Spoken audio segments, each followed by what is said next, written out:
Hello, all my students. I am Shomiran Dotto and are all following my video classes. आज का class का matter will be cash flow statement जो हम लोग already शुरू कर चुके हैं. हम लोग काफ़ी सारा सम्स भी देख चुके हैं कैश फ्लो स्टेटमेंट का. आज हम ज़्यादा कुछ बात नहीं करेंगे क्योंकि we have already discuss about the basics of cash flow statement. So कैसे होता है, क्या होता है वो, उसमें कहाँ कहाँ क्या कौन सा एक्टिविटीज़ में क्या क्या हम लोग लेते हैं, और ऑपरेटिंग एक्टिविटीज़ का 3 पार्ट स्पेशली 3 पार्ट्स में डिवाइड करते हैं हम लोग. उस 3 पार्ट को भी हम लोग काफ़ी सारा बार डिस्कस कर चुके. तो स्ट्रेट अवे आज हम लोग एक सम में चला जाएंगे. It's a very very important sum, one of the important sum of your 6 semester.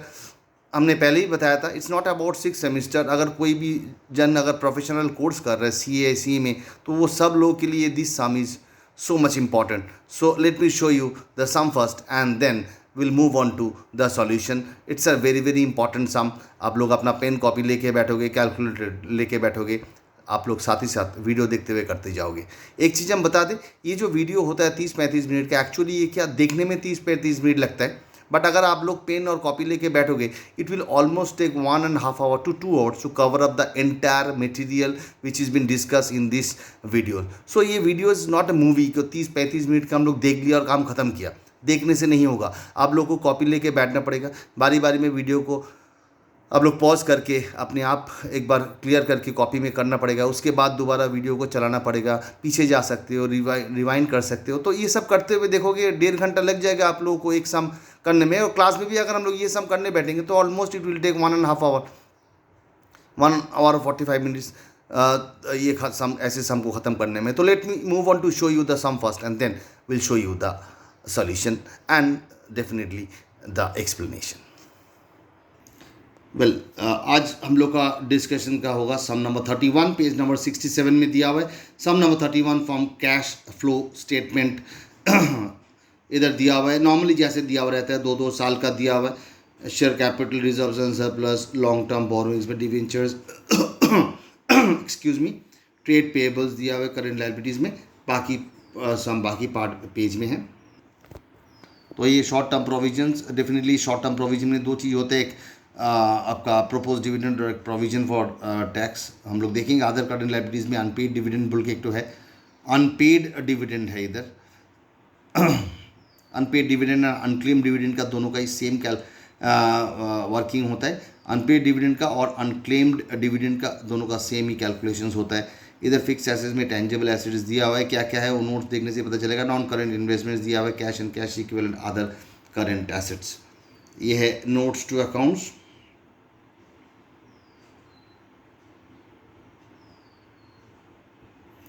There after notes to accounts में देखिए, मैंने बोला था शॉर्ट टर्म प्रोविजन में ये सब दिया हुआ है. फिक्स एसेट्स जो है 4 नंबर नोट, उसमें कॉस्ट लेस एक्यूमुलेटेड डेप्रिसिएशन बोल के दिया हुआ है. So we have discuss this matter. ये जो fix assets account and accumulated depreciation account, you have already discuss this matter. So हम लोग को उसका जानकारी लेना होगा, देखना होगा. इधर देखिए ढेर सारा पॉइंट दिया हुआ है, बहुत बड़ा एडजस्टमेंट्स दिया हुआ है, बहुत सारा एडजस्टमेंट्स दिया हुआ है. The company sold one fix assets for ₹1 lakh, the cost of which was ₹2 lakh, and the depreciation of ₹80,000 was provided on it. मतलब कॉस्ट प्राइस 2 लाख है, उसके ऊपर आज तक का डिप्रिसिएशन हुआ 80,000, तो रिटर्न ऑन वैल्यू हुआ 1,20,000. उसको सेल किया गया 1 लाख में, तो 20,000 का लॉस हुआ. White obvious. Depreciation on fix assets इधर दिया हुआ है कि कितना डेप्रिसिएशन चार्ज हुआ, तो प्रोविजन फॉर डेप्रिसिएशन अकाउंट में जो बाई PL हम लोग लिखेंगे वो दिया हुआ है already. Very good. Company sold some, उसके बाद जो भी होगा, company sold some of the investments at a profit of 40,000 which was credited to capital reserve account. ये भी हम लोग देख चुके हैं. कैपिटल रिजर्व में देखिए ऊपर में कैपिटल रिजर्व साफ साफ दिया हुआ है कि ओपनिंग बैलेंस कुछ नहीं है, क्लोजिंग बैलेंस इज़ 40,000. मतलब ये जो कैपिटल रिजर्व जनरेट हुआ this is out of selling the investment, मतलब profit derived out of selling the investment. तो एट अ प्रॉफिट 40,000 का प्रॉफिट में सेल किया. डिवेंचर्स एंड प्रेफरेंशियल रिडीम्ड हुआ, ये हम लोग को मालूम है. इवन हम लोग लास्ट पॉइंट को लेके भी डिस्कस किया था. Company decided to value stock at cost, where previously the practice was to value stock at cost less 10%. The stock as on the 31/12/14 was ₹2,60,000. Closing is correctly recorded, मतलब closing stock को लेकर कोई झमेला नहीं है, सिर्फ ओपनिंग स्टॉक में ही झमेला है। ओपनिंग स्टॉक 2,16,000 है, जबकि ये 10% बिलो कॉस्ट है। तो ये दिस इज़ 90%, तो इसको 100% करने में जो जो भी वैल्यूएशन होगा उसको करके हम लोग को स्टॉक वैल्यू को बढ़ाना पड़ेगा। स्टॉक देखिए स्पेसिफिकली अलग से दिया हुआ नहीं है बैलेंस शीट में। एक बार बैलेंस शीट देखेंगे तो देखिए स्टॉक बोल के अलग से कुछ नहीं है, सिर्फ अदर करंट एसेट्स बोल के है। मतलब इस अदर करंट एसेट्स में वो 2,16,000 का स्टॉक इंक्लूडेड है, जो कि अंडर वैल्यूड है बाई 10%। तो आप लोग को वो वैल्यू बढ़ाना पड़ेगा, वैल्यू बढ़ा के आपको ये वैल्यू बढ़ाना पड़ेगा, क्योंकि अगर ओपनिंग स्टॉक का वैल्यू बढ़ रहा है तो ये other current assets, opening date का अदर करंट एसेट्स का वैल्यू भी बढ़ेगा। तो ये बढ़ाने के बाद हम लोग चेंजेस को देखेंगे और उसी चेंजेस को हम लोग लिखेंगे वर्किंग कैपिटल में, जब हम लोग कैश फ्लो स्टेटमेंट में ऑपरेटिंग एक्टिविटीज करेगा। So this are the things which we have to जज before hand before doing the sum. So ये जो पार्ट है, ये पार्ट इधर इंपॉर्टेंट है। दो किस्म के लिए एडजस्टमेंट्स होगा। एक, पहले 2,16,000 का स्टॉक, ये 10% बिलो कॉस्ट है, इसको 100% लेके जाना होगा, इंटू 100/90 करना होगा। आई होप 2,40,000 आएगा। तो अब 2,40,000 मतलब क्या कितना बढ़ेगा, 24,000 बढ़ेगा। तो ये 24,000 बढ़ेगा, ये ओपनिंग स्टॉक बढ़ रहा है, मतलब ओपनिंग करंट एसेट्स। देखिए इधर ओपनिंग स्टॉक बोल के कोई अलग से फिगर दिया हुआ नहीं है सब में। तो ये जो अदर करंट एसेट्स है ओपनिंग वैल्यू, इसी में ये स्टॉक इंक्लूडेड है। तो 11,10,000 है, ये हो जाएगा 11,34,000। Instead of 11,10,000 it will be 11,34,000 हो जाएगा, क्योंकि ये वैल्यू बढ़ जाएगा। और हम लोग को मालूम है अगर ओपनिंग स्टॉक बढ़ता है, मतलब लास्ट ईयर का क्लोजिंग स्टॉक अगर बढ़ता है तो प्रॉफिट भी बढ़ेगा। तो पीएल अकाउंट में बाई साइड में होगा, मतलब पीएल अकाउंट बढ़ेगा तो फिर बाई साइड में मतलब इनकम साइड में होगा, तो ये लेस हो जाएगा आपका 24,000। जब हम लोग ऑपरेटिंग एक्टिविटीज़ का सेकेंड पार्ट करेंगे तब इसको हम लोग लेस कर देंगे।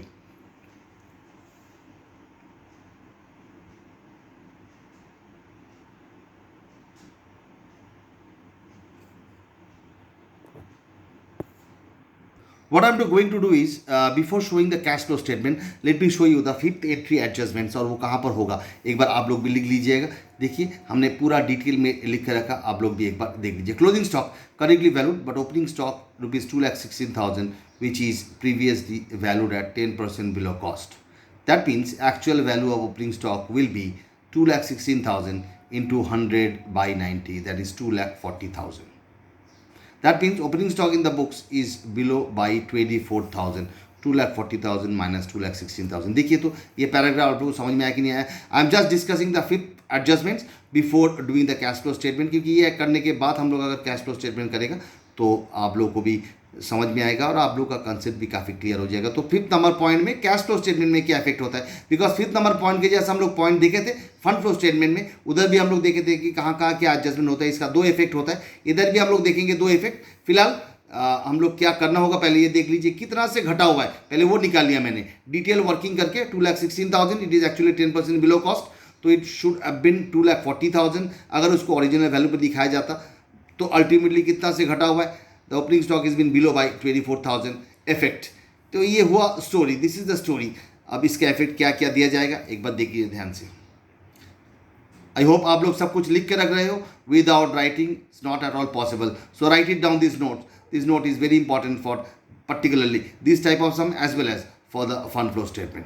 Effect क्या क्या होगा, if the opening stock is included in the opening value of other current assets, opening stock is included in the opening value of other current assets, क्योंकि अलग से इन्वेंट्री का फिगर दिया हुआ नहीं, अदर करंट एसेट्स में included है 11,10,000 to be now valued at 11,10,000 plus 24,000, क्योंकि हमको 24,000 बढ़ाना पड़ेगा, 10% बिलो कॉस्ट था तो 24,000 बढ़ाना पड़ेगा, तो इट विल बी नाउ 11,34,000। देखो ध्यान से देख लो हमने क्या किया, opening value of other non current assets 11,10,000, उसी में ओपनिंग स्टॉक इंक्लूडेड है, उसको मैंने 24,000 से बढ़ा दिया, तो now it will be 11,10,000 plus 24,000, that is 11,34,000. Therefore, changes in the other current assets will be 13,10,000 minus 11,34,000, that is 1,76,000, ये इंक्रीज। तो ये जो है हम लोग जब change working capital increase decrease का इफेक्ट लेंगे तब जाके हम लोग ये फिगर को लेंगे, मतलब by comparing with 13,10,000 with 11,34,000, not 11,10,000, because now it become 11,34,000. So 13,10,000 minus 11,34,000 will give you 1,76,000 increase. तो डायरेक्टली हम लोग इसको लेस कर देंगे जब हम लोग सेकेंड पार्ट फॉलो करते हैं, सॉरी जब हम लोग थर्ड पार्ट फॉलो करते हैं ऑपरेटिंग एक्टिविटीज में।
नाउ नेक्स्ट पार्ट, इसका और एक इफेक्ट तो हम लोग देख लिया इधर, कैसे होगा क्लोजिंग, और दूसरा effect of the effect of the above 24,000 will be added to the opening balance of PL account, मतलब ओपनिंग बैलेंस जो पीएल अकाउंट का 1,60,000 that will be gone up by 24,000। याद करो हम लोग पीएल के क्रेडिट में लिखते थे by PL, fund flow statement में बाई पीएल लिखते थे, इधर तो पीएल अकाउंट नहीं बनाते, तो बाई पीएल लिखने का मतलब है प्रॉफिट में ऐड कर रहे हैं हम, सॉरी बाई में लिखने का मतलब होता है प्रॉफिट में ऐड करते हैं, तो ओपनिंग बैलेंस में हम लोग ऐड कर दिया, तो now opening balance will be 1,84,000, therefore increase in PL profit earn during the year will be 2,60,000 minus 1,84,000 which gives you 76,000।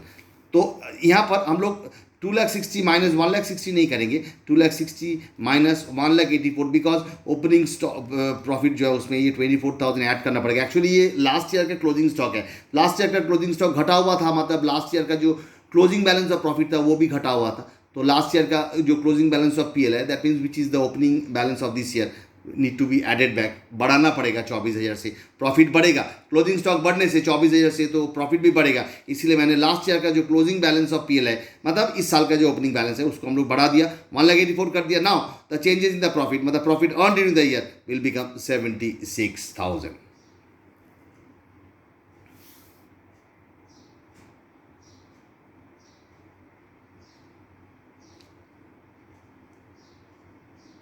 उसके बाद मैंने जो वर्किंग किया है, ये वर्किंग हम लोग को करना पड़ता है, आइदर ये वर्किंग नोट में कीजिए या कैश फ्लो स्टेटमेंट में डायरेक्टली आप लोग दिखाइए क्या प्रॉफिट ड्यूरिंग द ईयर, अभी अभी मैंने निकाला 76,000, उसमें प्रोपोज डिविडेंड ऐड करना होगा, propose dividend of the current year, provision for tax, propose dividend के बारे में हम लोग चर्चा भी किया है कि कौन सा केस में करंट ईयर में लेना होता है, कौन सा केस में लास्ट ईयर का लेना पड़ता है। प्रोपोज डिविडेंड इस केस में तो प्रोपोज डिविडेंड देखो बैलेंस शीट में दिया हुआ है, ओपनिंग बैलेंस क्लोजिंग बैलेंस, तो करंट ईयर का लेना पड़ेगा। प्रोविजन फॉर टैक्स वो भी करंट ईयर का लेना पड़ेगा। जनरल रिजर्व इधर है, जनरल रिजर्व का एक बैलेंस दिया हुआ है, तो जनरल रिजर्व को भी इधर हम लोग को कंसीडर करना पड़ेगा, तो जनरल रिजर्व कंसीडर करते हुए ये आएगा profit before tax and extraordinary item, this will be profit before tax and extraordinary items.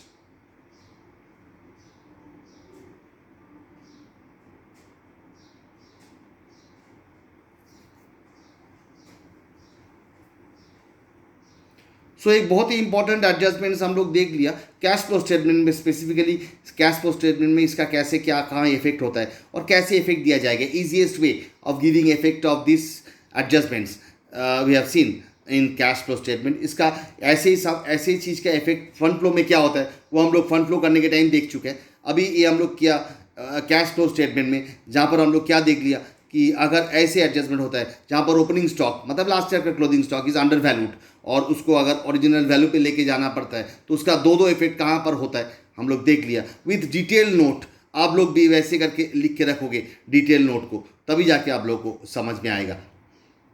एक बार शुरू से देख लेते हैं।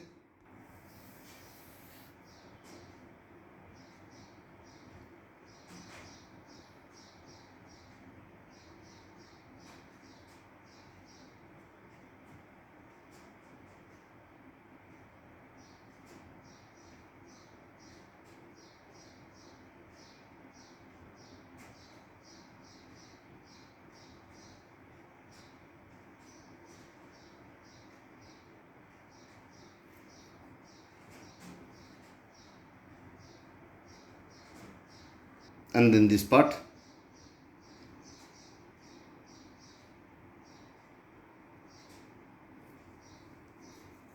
तो ये आ गया आपका profit before tax and extraordinary item. कैसे आया आप लोग देख लिए, जनरल रिजर्व वन में ट्रैफिक होता है, propose dividend of the current year, provision for tax for the current year.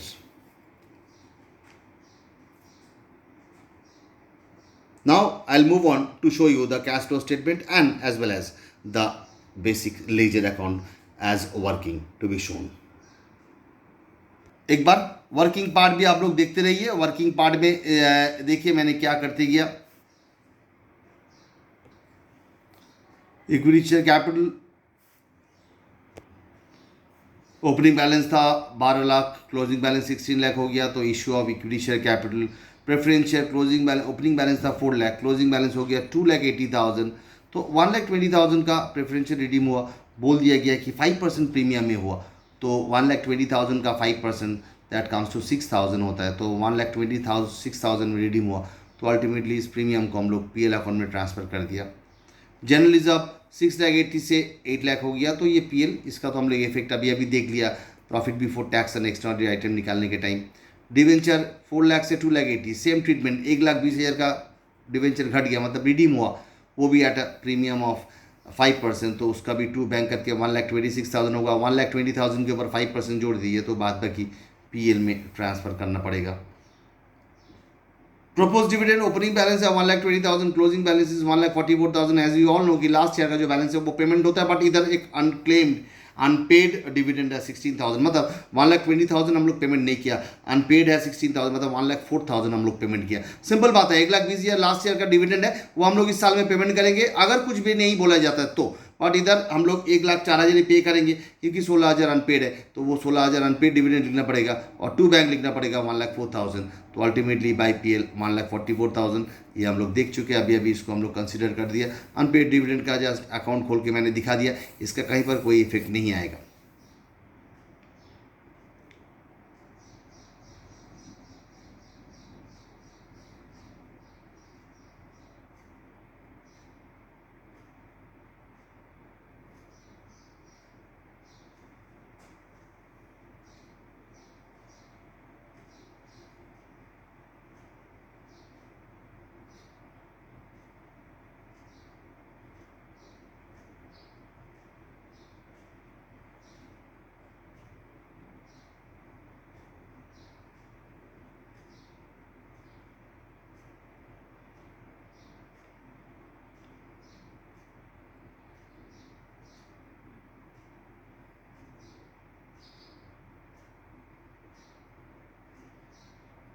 Now the remaining ledger account, provision for tax account, plant and equipment account and investment provision for depreciation account एक साथ देख ले हम लोग। Provision for tax as usual opening balance closing balance, opening balance paid होता है, closing balance PL से write off होता है, ये हम लोग अभी अभी देख लिया। Profit before tax and extraordinary item निकालने के लिए हम लोग कंसीडर कर चुके हैं। ये टैक्स पेड है लास्ट ईयर का ओपनिंग बैलेंस, लास्ट ईयर का closing balance which is nothing but to be paid during this year, क्योंकि ये लास्ट ईयर का टैक्स है और इस साल का पीएल से राइट ऑफ होगा। प्रोविजन फॉर डेप्रिसिएशन और प्लांट एंड इक्विपमेंट के बीच एक लंबा रिलेशन है। देखिए काफ़ी सारा एडजस्टमेंट्स है, एक बार हम लोग देखते जाएंगे क्या क्या है। पहले हम लोग देख लिया कि 1,00,000 में एक मशीन सेल हो रहा है जिसका कॉस्ट प्राइस है 2,00,000 और जिसके ऊपर टिल डेट डेप्रिसिएशन चार्ज हुआ है 80,000। एक बार हम नीचे घुमाएंगे ये वर्किंग दिखाने के लिए। देखिए इधर साफ साफ मैंने दिखाया रफ में, आप लोग एक साथ ये देखते जाइए, दोनों चीज़ दिख रहा है आप लोगों को। ये है 2,00,000 का मशीन जिसके ऊपर टिल डेट 80,000 डेप्रिसिएशन चार्ज हुआ है, तो ये हो गया रिटर्न डाउन वैल्यू 1,20,000। इसको सेल किया गया 1,00,000 में, तो 20,000 का लॉस हुआ। तो देखिए इसका इफेक्ट कैसे हम दे रहे हैं इधर, by bank 1,00,000, by PL loss 20,000, by PL loss 20,000, by provision for depreciation 80,000। ये जो बाई प्रोविजन फॉर डेप्रिसिएशन 80,000 है, इसका इफेक्ट इधर भी दिया गया। देखिए टू प्लांट एंड इक्विपमेंट 80,000। तो रिलेट कीजिएगा जैसे जैसे हम बता रहे हैं, पेंसिल से हम रिलेट कर रहे हैं आप लोगों को। साथ ही साथ डिप्रिसिएशन बोला है फिक्स एसेट्स का 3,20,000। देखिए फिक्स डिप्रिसिएशन बोला गया कितना चार्ज किया करना पड़ेगा साल भर में, तो डिप्रिसिएशन को भी हम लोग चार्ज कर दिए इधर बाई पीएल 3,60,000। 3,60,000 का पीएल हम लोग चार्ज कर दिए इधर।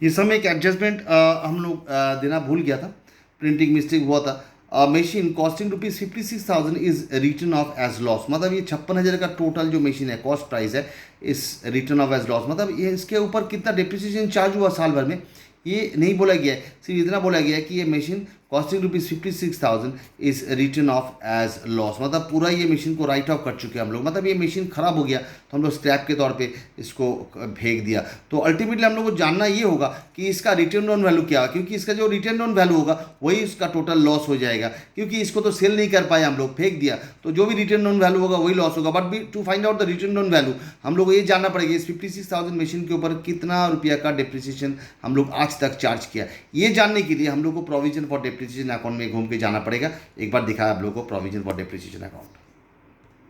देखिए प्रोविजन फॉर डिप्रिसिएशन अकाउंट में हम लोग तीन चीज़ तो क्लियर हो गया, ये ओपनिंग बैलेंस, ये क्लोजिंग बैलेंस, ये 80,000 जहाँ से भी आया है हम लोग देख लिया, और ये 3,60,000 ये भी दिया हुआ है बिजनेस में, आई मीन वेल थोड़ा सा मिस्टेक हुआ, ये एडजस्टमेंट नहीं होगा, मैंने एक्चुअली थोड़ा दूसरा सम देख के आई गेट कन्फ्यूज, तो ऐसे कोई एडजस्टमेंट ये समय है नहीं। तो 3,20,000 का डिप्रिसिएशन हुआ। Now I will show you the ledger account. ये पार्ट तो हम लोगों को समझ में आ ही गया होगा। इसके बाद थोड़ा सा काटाकोटी है, थोड़ा ध्यान से देखिएगा। जो जो एलिमेंट मैंने टिक आउट किया था पेंसिल से वही सब होते जाएगा। ये वाला पार्ट, ये वाला पार्ट, ये वाला पार्ट, ये वाला 3 पार्ट है, ये दोनों नहीं है। उसके बाद देखिए 8 लाख का खरीदा गया बैलेंस करने से, और इधर तो 3,20,000 का डिप्रिसिएशन चार्ज करने के बाद ऑटोमेटिकली ये बैलेंस हो जाएगा। देखिए 12,40,000, 12,40,000 ये सब नहीं होगा। 3,20,000 का दिया हुआ डिप्रिसिएशन जो हम लोग को इधर पीएल प्रोविजन फॉर डिप्रिसिएशन में चार्ज करना पड़ेगा। साथ ही साथ इधर ये 3 चीज़ का हम लोग देख लिया अभी अभी, और साथ ही साथ ये क्लोजिंग बैलेंस लिखने के बाद ऑटोमेटिकली बैलेंस आएगा 1 लाख 8 लाख। एक बार ध्यान से देख लीजिए।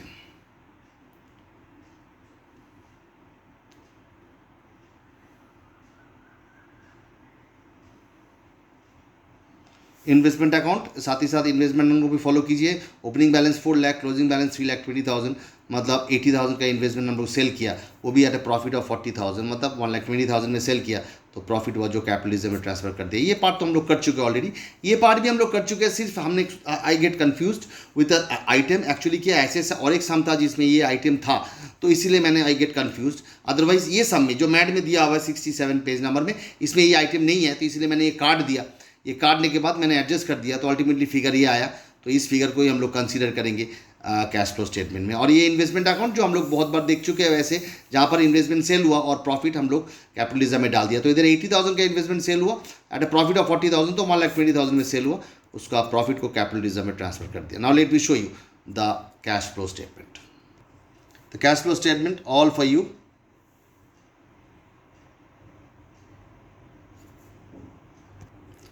ये तो हम लोग कर चुके हैं, पहले ही वर्किंग में दिखा दिया मैंने 6,80,000। उसके साथ प्रीमियम जो था प्रेफरेंस शेयर और डिवेंचर का एक साथ कर दिया मैंने 6,000। डिप्रिसिएशन 3,20,000, लॉस ऑन सेल हुआ 20,000 का। This are all the facts जो हम लोग को लेजर अकाउंट से मिल जाएगा। करने के बाद ये आएगा फिगर 10,32,000। मैंने इधर लिखा है, एक्चुअली आप लोगों को इधर लिखना पड़ेगा, थोड़ा भूल हो गया था। 10,32,000, यू नो दैट कि विदाउट कैलकुलेटर हमको करना पड़ता है, इसीलिए भूल हो गया। 10,32,000 मेरा आदत है बिना कैलकुलेटर का करने का। 10,32,000 उसके बाद increase in other current assets, अभी अभी वर्किंग नोट से मैंने हम लोग निकाले थे 1,76,000, और increase in other current liabilities, तो increase in other current liabilities add होगा, increase in other current assets less होगा। ये 1,76,000 के बारे में तो हम लोग को चर्चा करने की जरूरत नहीं पड़ेगा, because I have shown you the calculation right now. अभी अभी मैंने कैलकुलेशन आप लोग को दिखाया कि कैसे ये होता है, तो एक बार ध्यान से देख लीजिए। कोई कोई आइटम आप लोग आराम से देखते जाइए कि कौन सा आइटम कहाँ पर मैंने कैसे लिखा। सिर्फ ये काटाकुटी को छोड़ते हुए बाकी सब आइटम के बारे में आप लोग को लेजर से ही मिल जाएगा पता।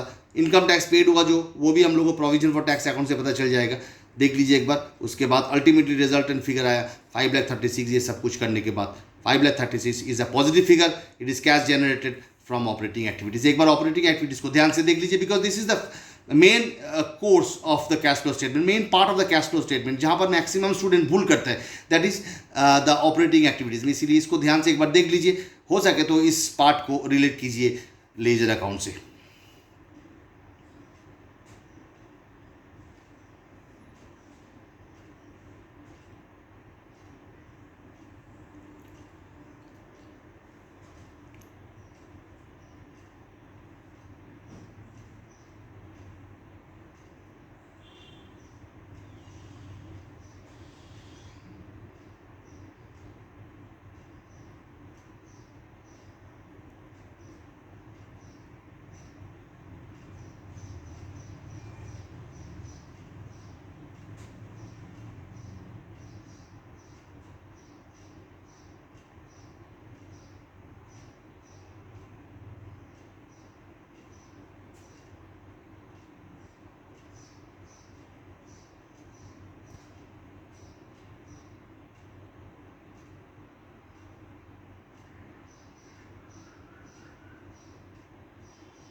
Now we'll move on to the cash from investing activities and cash from financing activities both.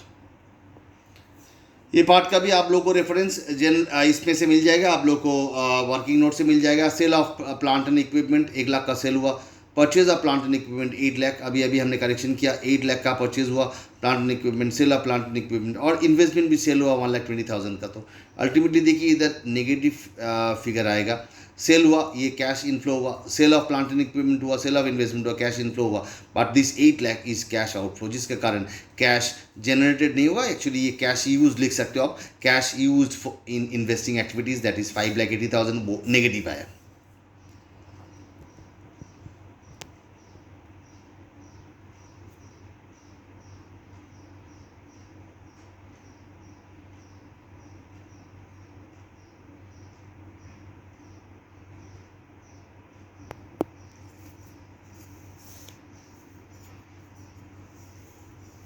And thereafter cash from financing activities, इसमें इशू ऑफ इक्विटी शेयर्स आएगा 4 लाख.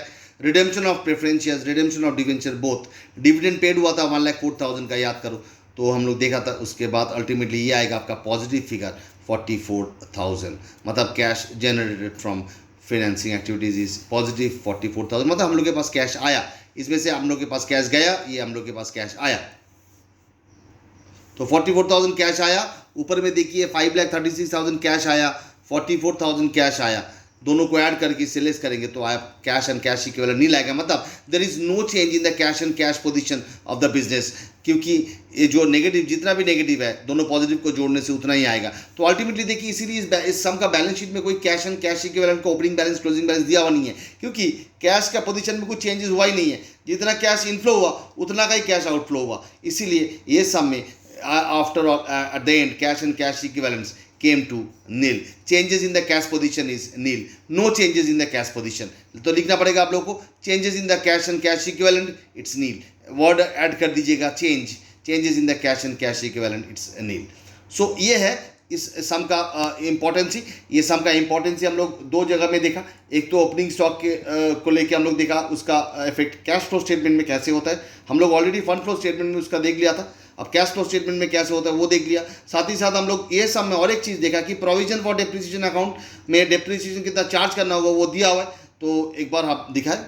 इस दोनों अकाउंट में थोड़ा सा कंफ्यूजन हुआ था क्योंकि हमने दूसरे एक सम को रिलेट कर दिया था. बट इधर साफ सुथरा जो भी इन्फॉर्मेशन दिया हुआ है वही करना है आप लोगों को. कोई एडिशन नहीं है एडजस्टमेंट में. ABCDE यही सब है और इसी का इफेक्ट मैंने दिया. स्पेशली A और B का इफेक्ट दोनों में कैरी करेगा. पॉइंट नंबर ए में 1 लाख का मशीन, 2 लाख का कॉस्ट प्राइस, उसको सेल किया गया 1 लाख में और उसके ऊपर 80,000 का डिप्रिसिएशन टिल डेट चार्ज हुआ है. तो अल्टीमेटली लॉस हुआ, उसका इफेक्ट देना पड़ेगा. और साथ ही साथ 3,20,000 का जो डिप्रिसिएशन चार्ज हुआ उसका भी effect provision for depreciation account में देना पड़ेगा. और ये जो वर्किंग है इस वर्किंग को भी आप लोग गौर कीजिएगा. गौर करने के बाद अल्टीमेटली आई होप ये सब में और कोई प्रॉब्लम नहीं होना चाहिए.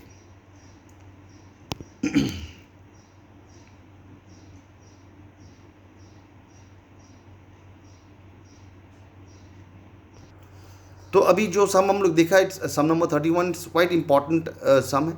इंपॉर्टेंट एस्पेक्ट इसीलिए कि एडजस्टमेंट तो हम लोग वैसे देख चुके हैं बहुत पहले भी ऐसे एडजस्टमेंट.